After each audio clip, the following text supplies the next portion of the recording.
us. We're excited to have you with us today. My name is Danny Anzueto. I welcome all pronouns. I serve as the community engagement manager for StartOut, and I'm just really grateful to our panel for joining us today for the Trans Power panel today on Trans Day of Visibility in a way for us to highlight the exceptional contributions of our trans siblings in our community. That is more than enough about me, but I would love to open it up an opportunity to invite our panelists to introduce themselves. So please feel free to share your name, pronoun, maybe high-level insights about your work, and what's most important to you today on Trans Day of Visibility. So Joe, we'll kick off with you. Hey, well, nice to meet everybody. My name's Joe Schneier. I am the co-founder of a company called Circle Engage. I've been running technology companies since 2003, and the commonality of the companies I've run is that they've all been in regulated industries, mostly in healthcare and education, and really excited to share a little bit about the work and talk about what we're all working on. So thanks, Joe. Happy to have you here. Yvonne. Hi, everybody. Thank you so much for being here with us today. So my name is Yvonne Shao. Among community, I use any pronouns, and I'm the CEO and founder of Trans Health HQ. And we're a one-stop shop for healthcare teams and trans and gender expansive communities that centralizes resources around gender-affirming care and rewards every clinician for effectively treating and advocating for their trans patients. I also teach the Graduate Trans Health Seminar and conduct research at Harvard. And Danny, just to answer the question around sort of what is most important to me about TDOF, I would say that that's probably, for those of us with the privilege of being able to be visible in a time where many of our community cannot be, for fear of losing their jobs or being targeted for deportation, it's most important to me that we use this visibility to highlight the needs of our community, offer solutions, and mobilize resources towards those needs. Today also holds special significance for me because just 2 years ago on this day, I snuck out of my own home where it wasn't safe for me to be fully out to volunteer at a Trans Day of Visibility event that was held by the SF LGBT Center. I still remember bringing my chest binder and colorful clothes to change into in a bag and like changing in the car and just had this like really wonderful and groundbreaking 1.5 hours of existing comfortably and safely in the presence of trans friends before having to return home. And today I just got back from delivering the closing keynote for the LGBTQ Health Awareness Month at the Boston Children's Hospital. And I'm so honored to be on this Trans Power panel today. And while I'm grateful for the TDOF event 2 years ago that gave me this glimpse into a future where this hour and a half of visibility and connectedness could expand to become my whole life, my goal really is to work towards a world where everybody can feel visible and safe just as they are. Fantastic. Well, we're excited to celebrate that anniversary with you today. Charlotte. Yeah, congrats, Stephen. That's really amazing. I also have I also, as you said that, realized that I actually came out 100%. I was out socially before that, but I came out 100% for work and LinkedIn and everything else the day before Trans Day of Visibility in 4 years ago.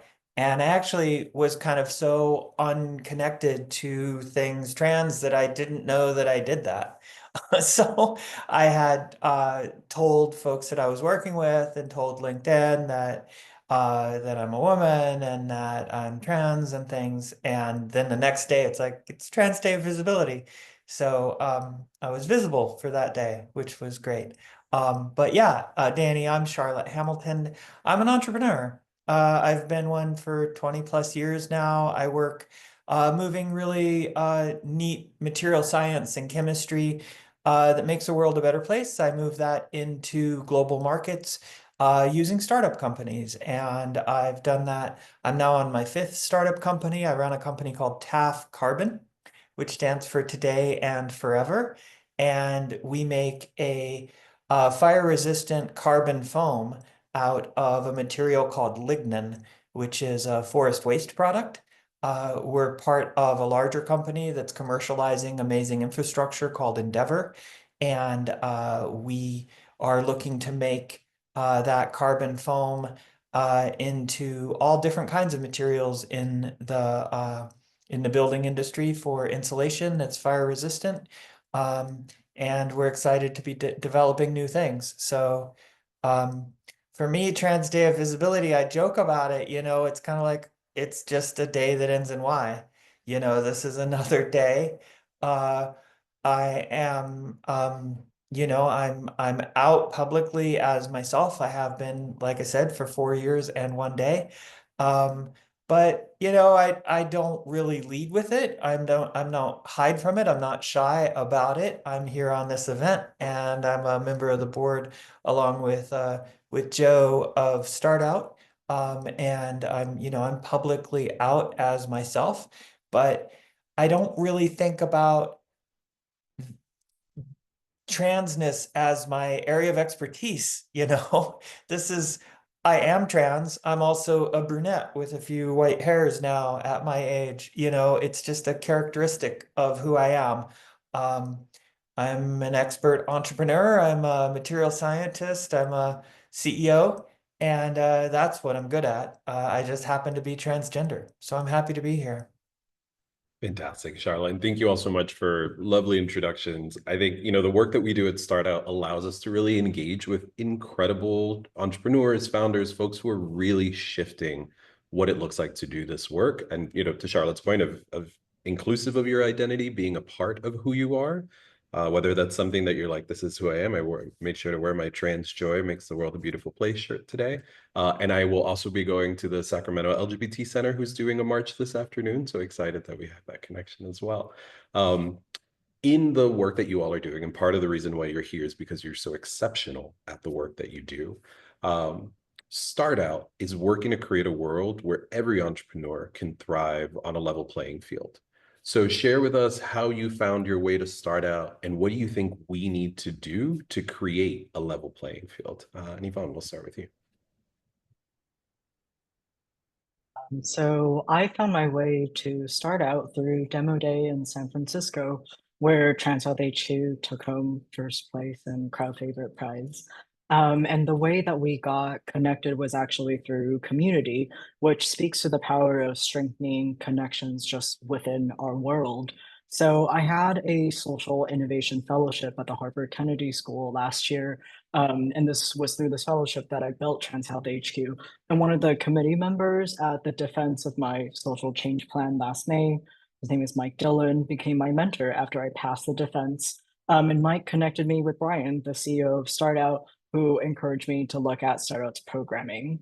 So it felt like such a lovely full circle moment to return to the Bay for its embrace of trans healthcare, and also just the availability of progressive capital for interventions like Trans Health HQ. And so to be offered this tangible financial support for Trans Health HQ felt like it represented encouragement as well as a vote of confidence and solidarity from within the community. And to address the second part of your question around creating a level playing field, I think that it actually starts with each of us as individuals taking accountability for our own learning as well as unlearning, and that of sort of our own spheres of influence. So I'll share one observation that I've made in my work when thinking about gender health equity, working with clinicians through Trans Health HQ. So I think when we've been taught our whole lives that it's much easier to maintain that this very complex world can be cleaved so neatly down the middle, sort of this invitation into a world that's way more vibrant with possibilities beyond the binary can feel almost like a challenge or a threat to the times that we've all been punished for stepping outside very arbitrary definitions of what it means to be a man or a woman. And I think the existence of the trans and gender expansive community is actually evidence towards our ability to transcend and cross these categories that we previously thought were fixed and universal, and therefore challenge very deeply entrenched assumptions about the role of biology and gender. And I strongly believe that we must work towards a world that is free from such assumptions if we really want to level the playing field. only when we do will we actually reward women and girls for expressing their power. Then we'll hold men and boys accountable for gentler and more collaborative masculine identities. And we'll actually enable people of all gender identities to have those equal opportunities. So, starting with undoing those assumptions in ourselves and for the people around us is how we start improving statistics like the one about how LGBTQ founders raise less than 1% of VC funding and how cis men founders raise 10 times more than trans founders. Incredible full insights, Yvonne. Charlotte, same question for you. How did you find your way to startup, and how do we create a level playing field? I was running a battery chemistry company, and I had just heard about startup. And I had previously worked on a polymer chemical company, and I sent a note to whatever the email is saying, "Hey, do you want to be a mentor?" And I said, "Yeah, this is what I do. Does anybody want to work with me?" I ended up helping somebody who was working on a polymer chemical startup in Texas, and I was happy to be able to do that work. And then I got really busy doing my own. I Which round of funding was that? You know, a round of funding that I was raising for that company, and then got really busy working on other things, and then actually, Lorenzo Theon asked me to be in the Angels 100 the first year that was published, which is a wonderful book that Angels puts out of 100 LGBTQ plus business leaders, and they do it every year. It's intended to be an ongoing thing. So I was in one of the editions, and I think as Start Out evolved and the board made more effort to recruit more folks, I think Lorenzo tossed my name in and said, you should talk to Charlotte. So I joined the board, maybe about a year ago. Joe could probably weigh in because Joe was on the board at the time. But I joined the board, and I think it's been really great. They need good entrepreneurial actors on the board, like people that are practitioners, as they say, who are on my side of the table, and the side of the table that we're all on here as panelists, where we're starting companies, and it's hugely challenging. So to be able to have that voice, and to be able to have the voice of the diversity that I bring to the board, I think is really helpful. I love being a part of the organization, and we just came through drafting that mission statement, that vision that you talked about getting a world where everybody can thrive and play on a level playing field.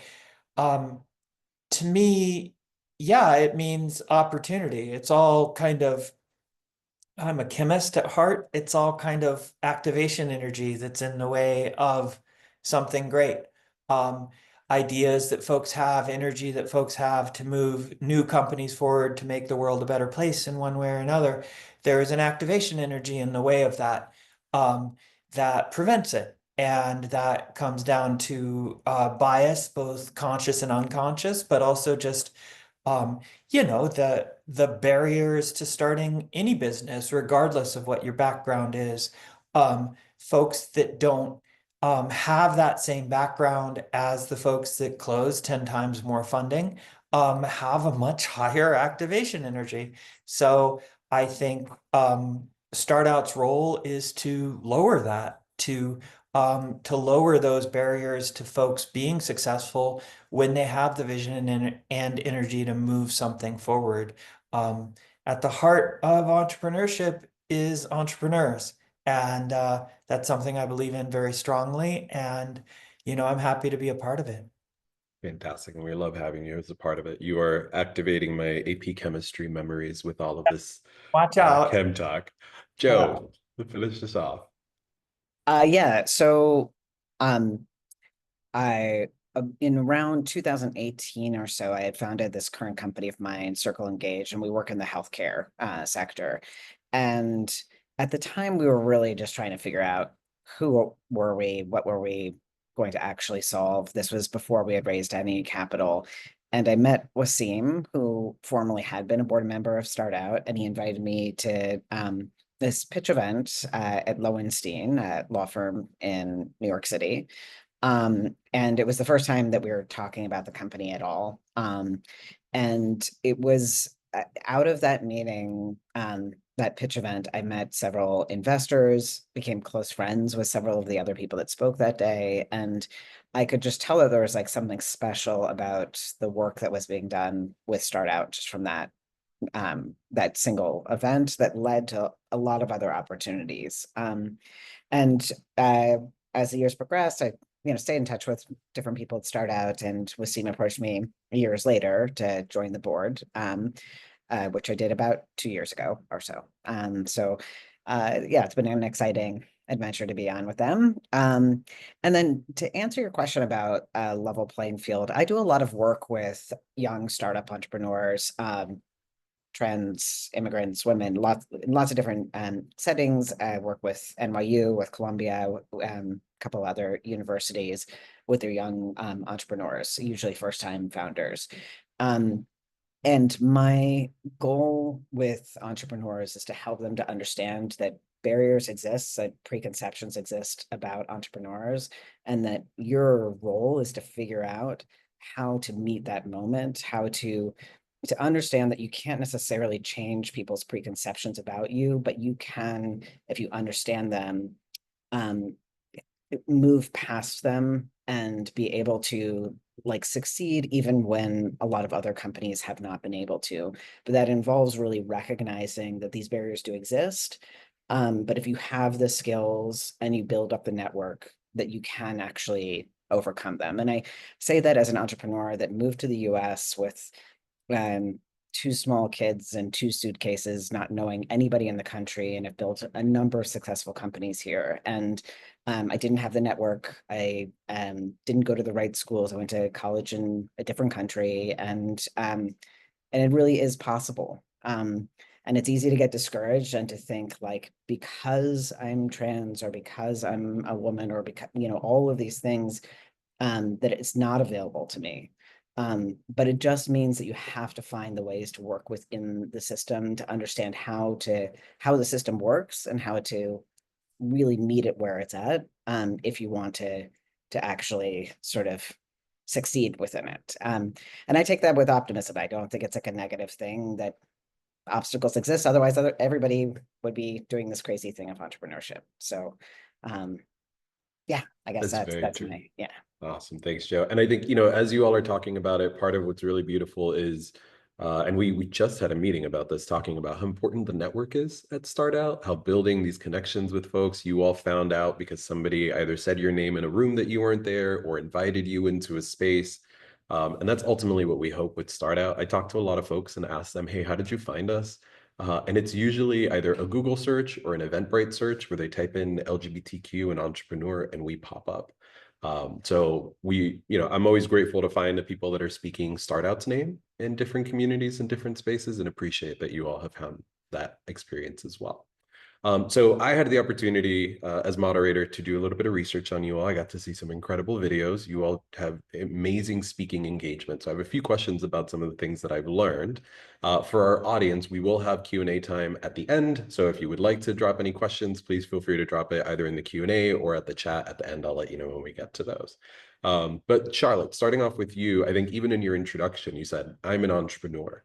And I think you have embodied a lot of what folks imagine when we talk about a successful entrepreneur. You've helped various companies grow exponentially.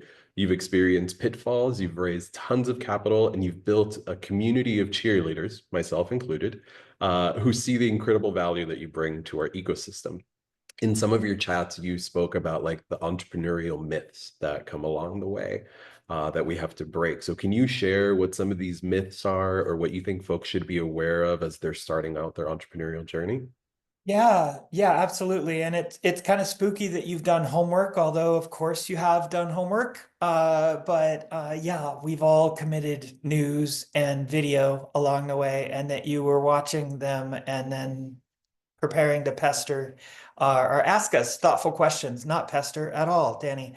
Um, uh, Yeah, I think one of the primary myths of entrepreneurship is this myth of the visionary leader, that what's really required is that you need to have your hair on fire and walk into the room and everybody's going to believe you because you're so charismatic, and that's going to carry the day. And that is part of your job, although please don't burn your hair. But it's part of your job to be a visionary leader.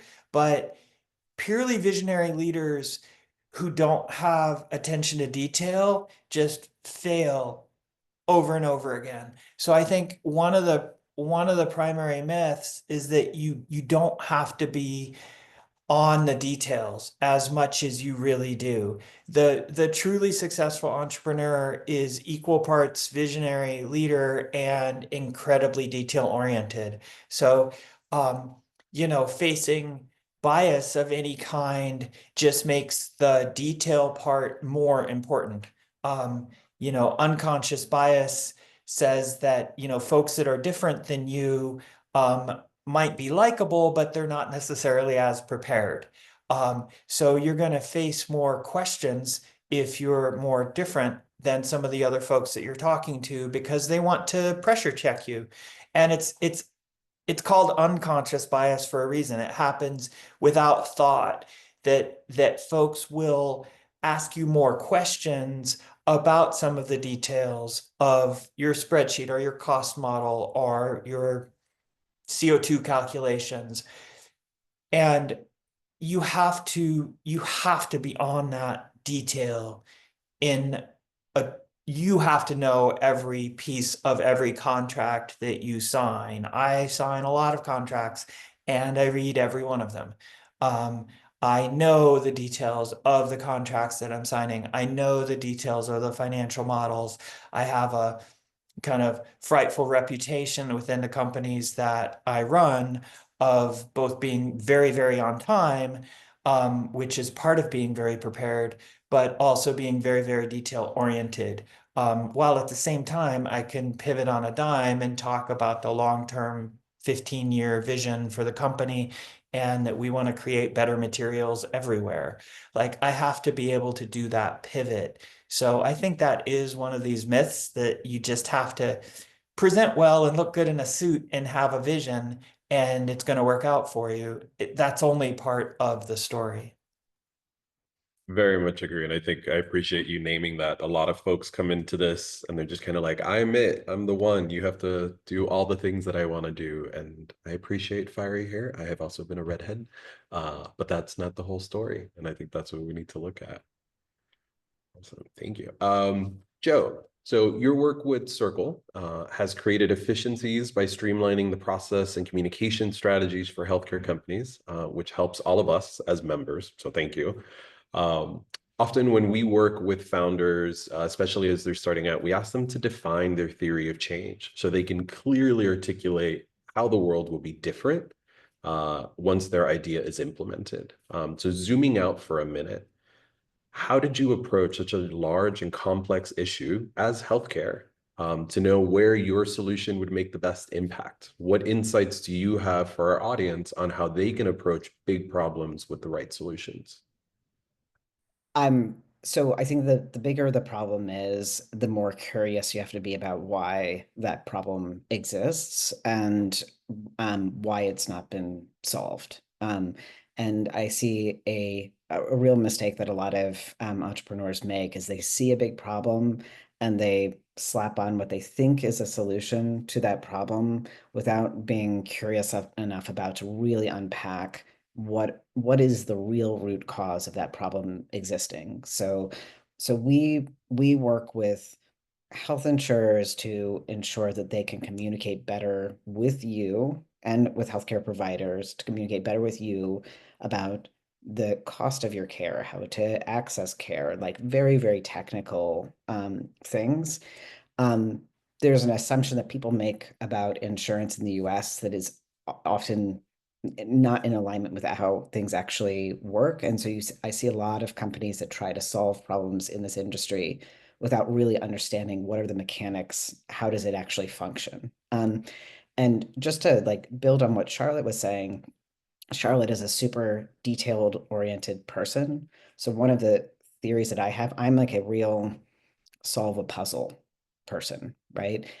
One of the things that I think is important as like when you're thinking about starting a business is making sure that your personality and the way that your brain works matches the type of company that you're trying to build, that you have to have an alignment of how you think and that aligns with trying to solve whatever the problem is in the market. And there's different ways to solve lots of different problems, but if I tried to build one of Charlotte's businesses, it would definitely fail. I don't have the same type of brain or thinking. And just the last thing I would say about theory of change is that the bigger the problem is, the more you need to realize like you're not going to disrupt an entire industry. You're not there to completely change healthcare. That it's just a nonsensical thing to say. What you can do is make change in, if you even touched 5% of the market and were able to make a substantive change in an area of healthcare in the US or internationally, you would have an impact on millions and millions and millions of people's lives. And that is like amazing. And if you have enough people willing to come together to work on their 5%, you can see change across the board. And so like that, moving away from I'm the silver bullet, I'm the answer for everything, and into the curiosity about what the real problem is and how you can solve that specific problem in an industry that is really complex is to me sort of where I get started. That totally makes sense. And I think in how you're addressing like what the bigger problem is and where you want to fit into that, I think about like upstream, downstream mentality of seeing where the problem is coming from. And I'm solving this little thing consistently, but really my major challenge was up here and I didn't realize it. So I love that because sometimes you really have to understand the entire environment before we can say, oh, I got the right solution. And I think that, it leads us into Yvonne. I had the pleasure of seeing you present at the 2024 Demo Day in San Francisco, where you won first place and our Mixed Congeniality Prize, which I appreciate. As we're thinking about that and a little bit to what Joe said about how you address and see the needs that are happening. So can you share more about how you developed Trans Health HQ, why you see it as a critical need for the trans community, and how eventually it can help build more equitable healthcare processes for everybody? Yeah, for sure. So I was thinking of speaking of solving for big problems. Yeah, happy to share more about Trans Health HQ. So personally, I've spent hundreds of hours seeking gender affirming care, and it took that amount of effort because most clinicians receive just 0 to 5 hours of training on how to care for their trans patients. And I know that I was only able to have these conversations and eventually get the competent care that I needed because I made a living talking to doctors, analyzing clinical data as a healthcare management consultant for 7 years. And my story is just not the reality for most trans people in the United States who are facing these consequences of healthcare discrimination without the same privileges that I have. And so the premise of our work at Trans Health HQ is actually really simple. What if every single clinician was informed so that trans people can stop dying preventable death? There is such growing demand for affirming healthcare, and the lack of capable physicians to care for our community is not going away. So that's the reason why we created Trans Health HQ. And I think I'm seeing a few folks who doubt in a bit after the intro. So just really quickly, it's a one-stop shop for healthcare teams, centralizing resources around gender affirming care that's also helping clinicians safely treat and advocate for their trans patients. We also have a community resource hub that helps remove structural barriers to receiving affirming healthcare.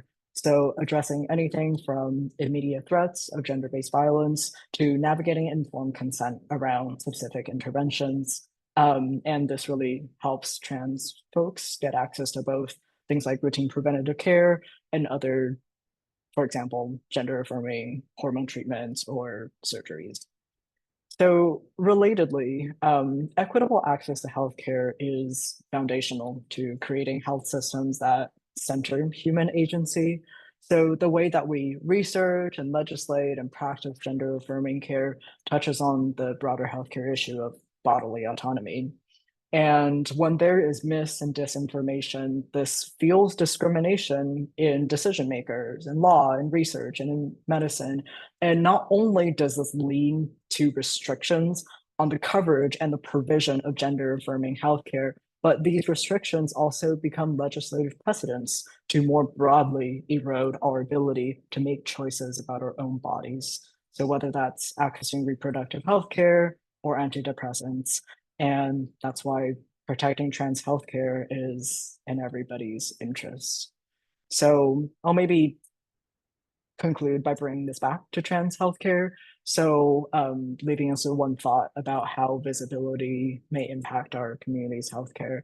So recently, I had a discussion with somebody at the C-suite of a major health insurance plan who talked about the many, many workarounds that they had to go through in order to cover GLP-1s.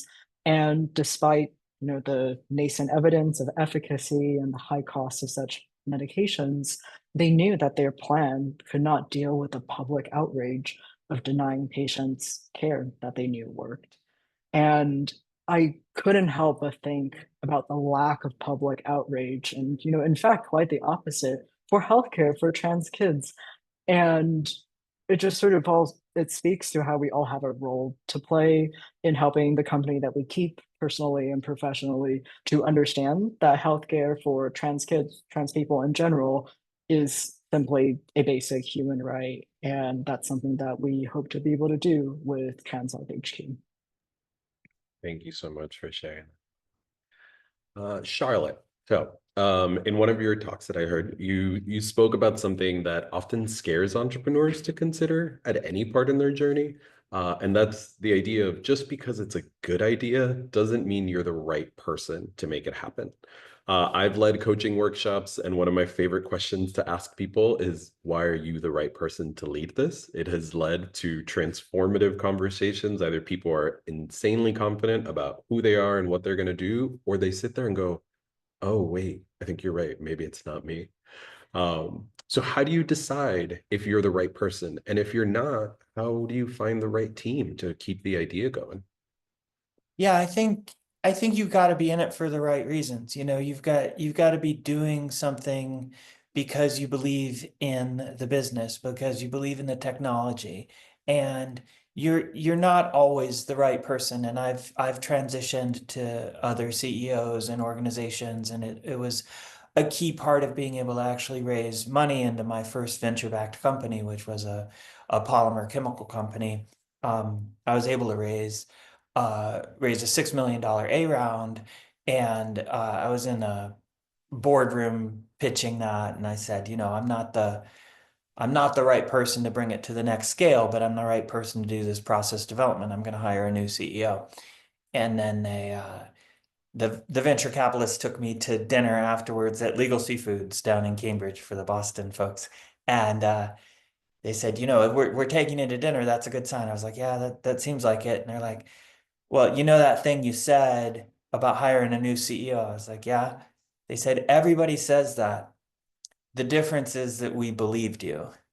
And being able to be credible about recognizing when you're not the right person for something builds the kind of trust that you need to move an organization from one stage to another. That company needed additional rounds of funding. It needed commercial partnerships that I had not built in my life before, and ultimately the company was financially successful. So I think there's a self-reflection to it, and I think you need to try to think through, like, what are your core values and what is it that you're trying to do? I'll give folks another phrase that I learned that every VC I've ever met just loves. And I think my friend Adam's on this call watching, and he probably heard me tell him this 10 years ago, but that you want to put the company on the vector of maximum value creation. And what that means is that every decision that you make in the company is about getting that vector of growth, that vector of value creation at its maximum. You could be making a decision about who your scientific advisory board is, or who your investors are, or who your CEO is, if that's your job.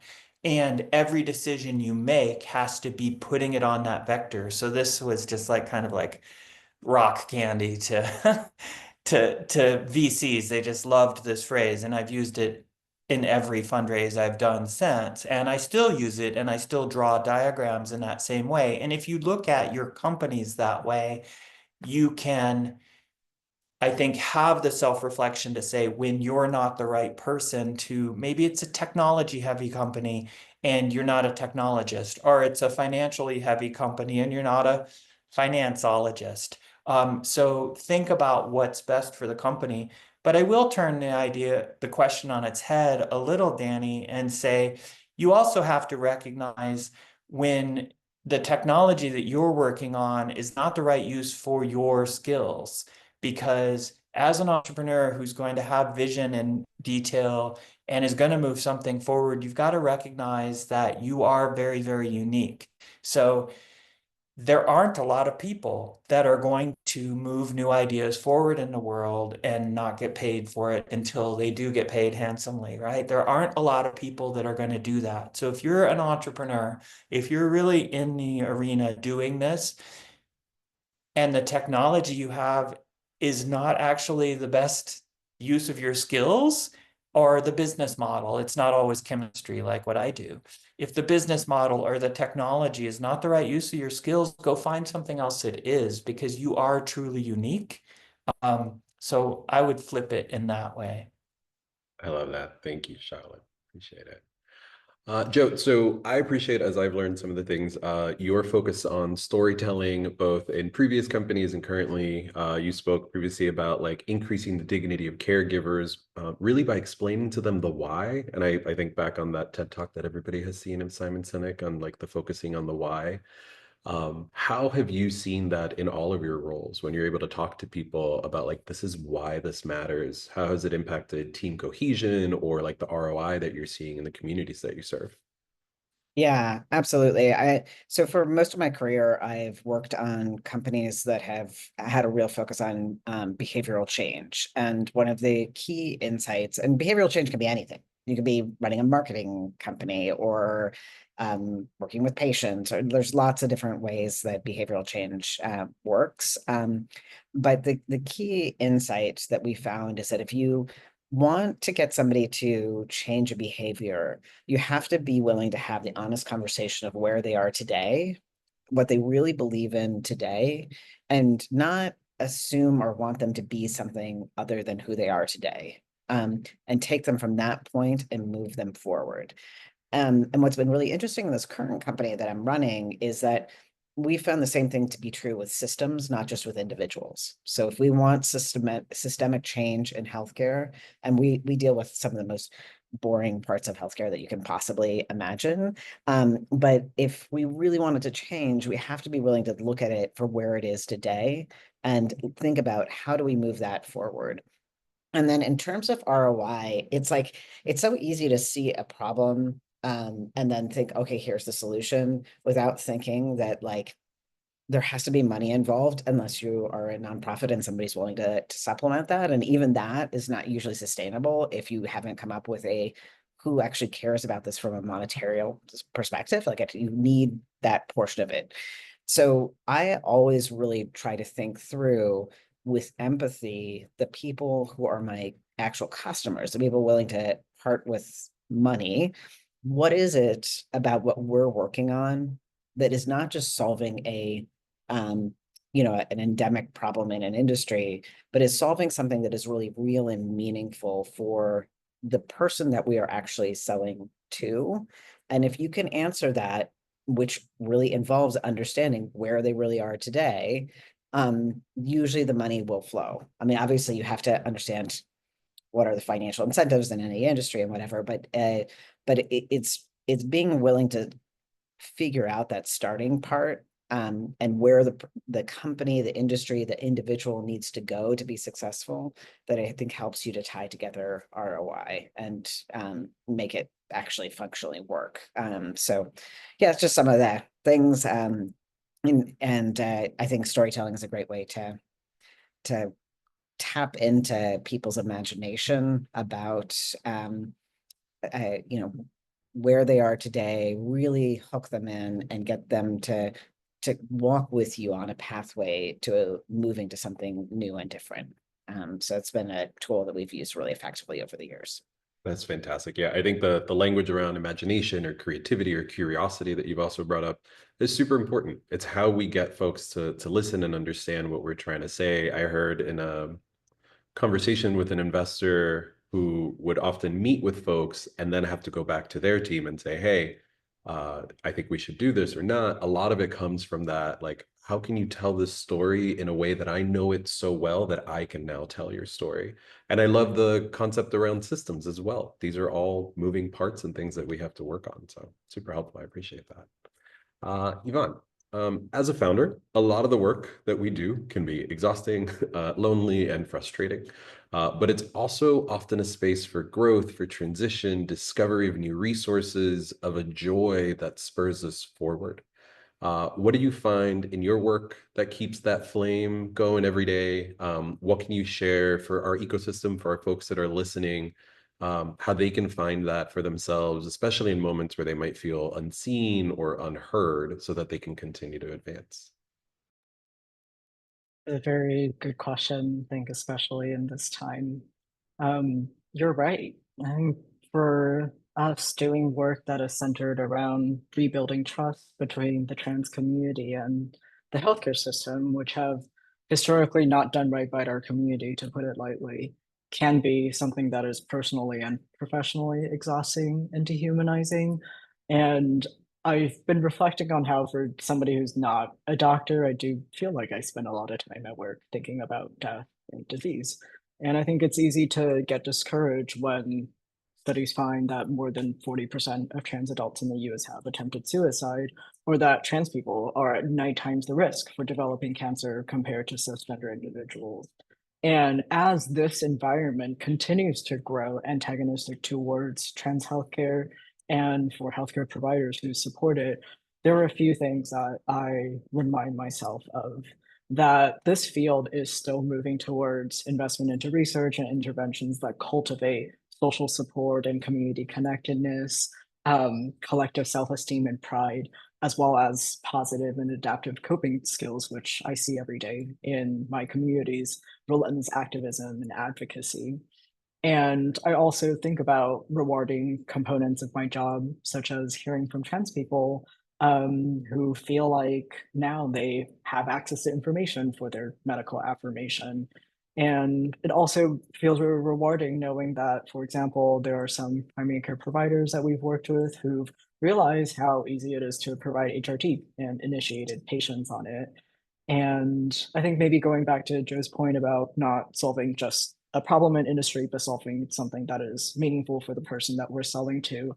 I also think it's rewarding working with insurance companies to help them realize that there actually is a financial incentive for including gender-related equity measures and holding doctors accountable for care, that trans healthcare does have a place in value-based contracting. And yeah, so, and then I also think more broadly, when I learn about trans history, I do very much marvel at the remarkable resilience of our community to have thrived in the margins, where we were visible to each other and safe from people who wanted to harm us, and also how we've made beauty and led very full lives from just scraps. And I'm well aware that in this environment that we're in right now in this panel, that there is abundance. I hear abundance. I hear resources being mobilized. And I think this makes me think about the day that we no longer have to be resilient in the ways that I had mentioned before, where every one of us can feel safe when we're visible. And for trans folks who are in the audience, there are maybe a few things that I urge you to hold on to in these very trying times. So there are things that can't be taken away from us. There's the self-knowledge of who we are. There's genuine connections with loved ones and community who see us for who we are. And these are such valuable and dignified aspects of our lives that no amount of power and bullying and manufactured outrage can touch. And just being visible to ourselves and to those that we love and trust is our hope for a freer and more just future that is worth living and fighting for, both for ourselves and also for generations to come. Beautiful. Thank you. I appreciate that. Yeah, I think I've had a lot of conversations with folks with everything that's happening out in the world and how we're trying to deal with it. A lot of people that are like, I'm just like, there's a lot of fear. And unfortunately, for a lot of queer folks and trans folks, fear is just a part of our lives. And I have found that by sitting with that, that it has helped me to own it, kind of keep it in my mind, but also be like, okay, and what else? And what more can I do? That is a part of who I am, is a part of my community. And I think to what you mentioned about like learning some of the history, it's always been a part of our history, and we have still thrived. We have still found incredible ways to persevere. And I am grateful for that as much as I am grateful for the joy and the love that we get to have. I will open it up for questions now. If anybody has any questions, I still have a ton more for our panel. But if anybody has questions, please feel free to either drop it in the Q&A or into the chat directly, and we will get to them. I will keep going as those questions are coming through, and then we'll turn over to those questions. But Charlotte, Yeah. during one of your interviews with eCornell Women in Leadership, you chatted with Professor Streeter about radical candor and how important feedback is in developing teams and moving projects forward. I'm a big fan of feedback. I think it is super important. In it, you talked a little bit about your approach. So how do you approach feedback? What tools do you implement? And then what balance do you have in like providing critical, direct feedback while also ensuring that folks feel seen and supported? Yeah. Yeah, no, thanks for the question. And again, your amount of homework, Danny, is frightful. Yeah,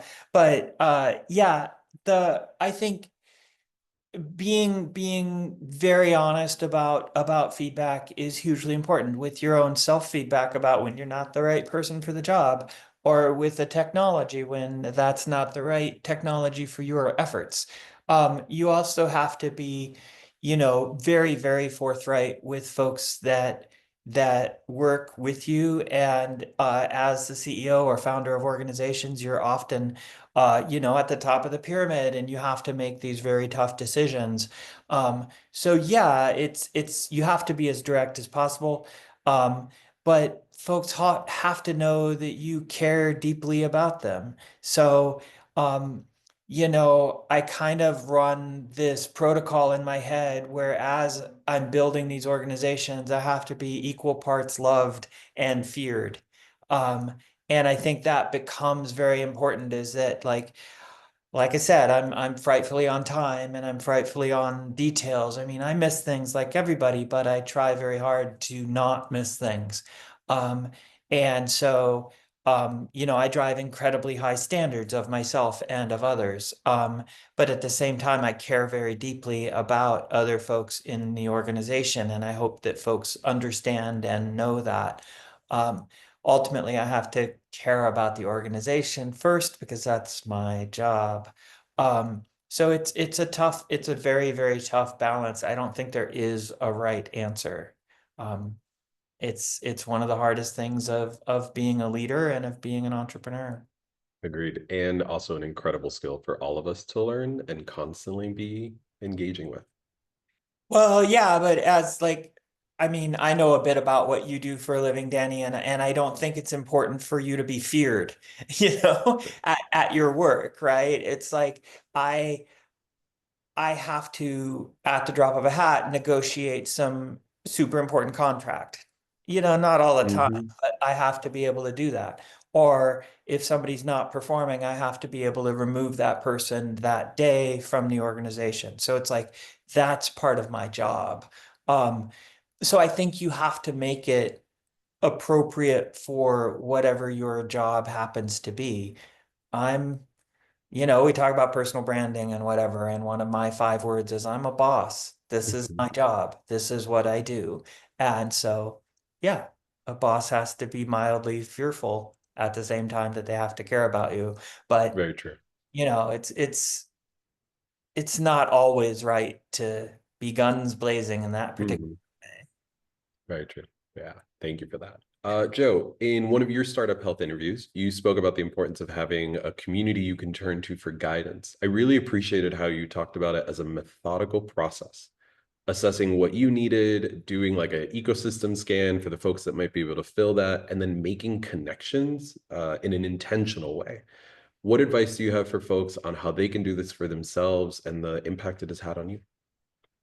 Yeah, I think especially moving to the States without any real network, it was really important for me to do this methodically. And out of everything I've done, it's probably been one of the smartest things that I've done out of many, many, many mistakes. And the way that I go about that is first really looking at who you already know and not discounting the people you know, because a lot of them are going to know a lot of people.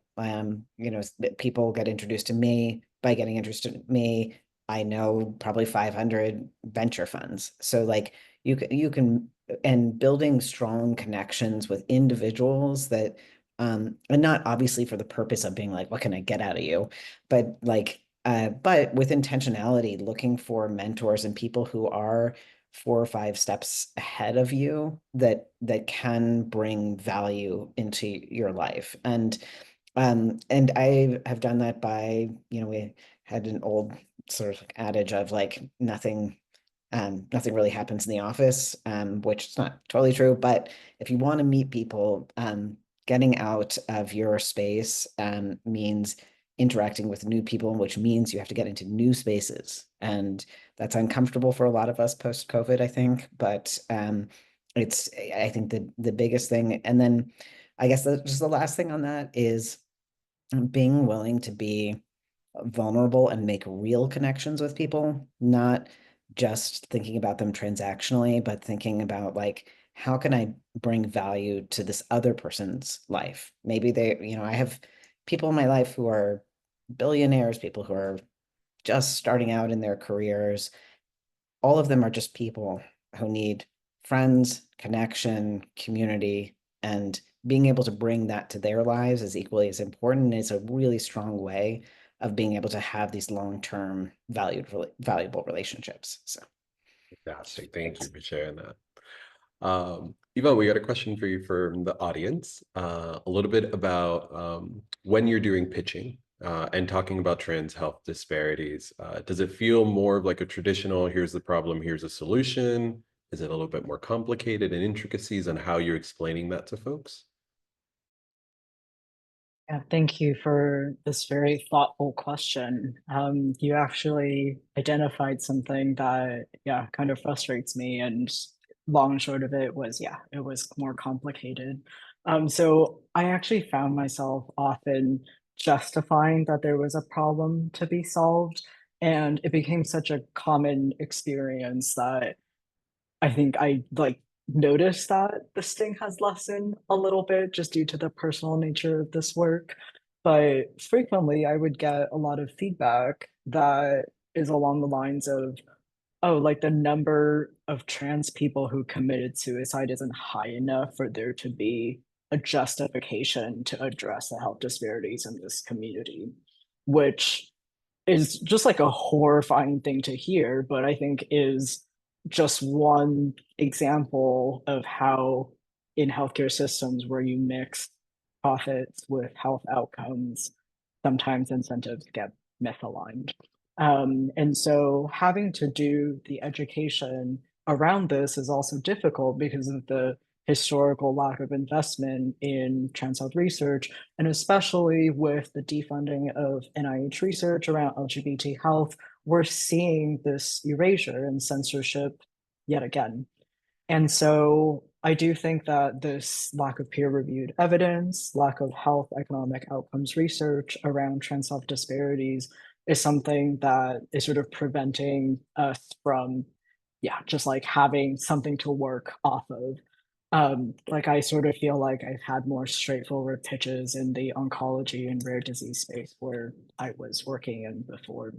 And so I think often I have to sort of start with the trans health disparities, but eventually also build in time to talk about continuing medical education and credentialing, what that market looks like, and sort of the growing demand in trans healthcare, how it fits into that, and then explain sort of the payers, which are insurance companies, institutions, and the users, which are clinicians. And it just, yeah, so it gets a little bit complicated, and we've gotten down a formula that generally sort of works, or at least it worked well enough on demo day. But maybe I'll tie it back to demo day and land there. So that was something that I really appreciated about demo day, that I think it was one of the first times where I felt like I could focus on explaining the solution. I really appreciated the curiosity and depth to which the judges and some of the investors and just other founders at the event showed towards understanding how we were thinking about our offerings. And I remember this being the first time that I had sort of the time and space to share about how we've developed these standards for care with hundreds of trans community members. And this has become the expectations to which that we hold our clinicians. And being able to share something like that gave these investors insight into what does a trans-led intervention for a trans solution actually look like. And yeah, so we're looking for more folks who are values aligned, and moving on a little bit more quickly when we find that there isn't that values alignment. Fantastic. Thank you for sharing that. Well, in our last few minutes, I want to say a huge thank you to our panelists. This was such a fun conversation. Thank you for sharing your expertise with us. Thank you for all of our attendees for engaging in the conversation. It has been an honor to learn from you all today. Before we end, I welcome each of you to share any final thoughts, maybe what's coming up for you that you're excited to share with our audience. Charlotte, we'll kick off with you. Oh, I'm excited to be here. Thanks for hosting and asking the questions. I'm looking forward to the next arc of history. I think I've lived through, a lot of chapters of the LGBTQ plus experience, and from being on the front lines in the AIDS crisis to where we are now. And it wasn't long ago when the sexuality of a CEO was front page news, and now it's not. And that was 7 years ago. And, I think it was news when I was coming out and being, and at the same time a CEO of a battery company. Some newspapers decided to make that news, and it's becoming less of an issue. And I'm looking forward to the future and the next generations that are going to make that happen. So it's an exciting time to be moving cool things forward in the world. I'm happy to be here. Joe, how about you? I would say I'm even excited that there are so many challenges that are sort of being brought to the forefront right now with a lot of the stuff that's happening in the country, and being in a position where I have the luxury or the gift of being able to be sitting in a space where I can potentially address some of the challenges that are going to face with our community, but also just people all across the US who are facing challenges with accessing healthcare and seeing how that's going to become more complicated. So it's I think this is a moment where we all have to dig deep, and not just as entrepreneurs, as part of this community, to not get scared and back down, but to find a way to meet this moment. So I'm excited about that. That's fantastic. Yvonne, anything you and your cat would like to share with us? Well, everybody meet Frida. She's lovely and is joining us as a panelist. So yeah, there are a few things about Trans South HU that I'm excited about. So I'm really excited to continue to grow our community resource hub, which is developed by and for trans people and always free. So we are investing some resources into building out state-by-state directories of affirming clinicians and healthcare centers in the coming months, and also in marketing to get it to the hands of more trans people. And I'm also really proud to say that we'll be releasing the first publicly facing version of the Clinician Hub for free later this week, so that more clinicians can access information in affirming healthcare and help trans kids, trans adults grow up and be visible in the ways that they want to be. And we're also raising the summer so that we can start building proprietary patient and clinician education tools for health systems. And so if there are any angels on the call, if you're interested in supporting our mission to bring dignified and affirming healthcare to everybody, we'd love to get in touch. And I think just final thoughts for those who are trans in the audience, just remember the power of self-knowledge. We have answered a very deeply human question, who am I?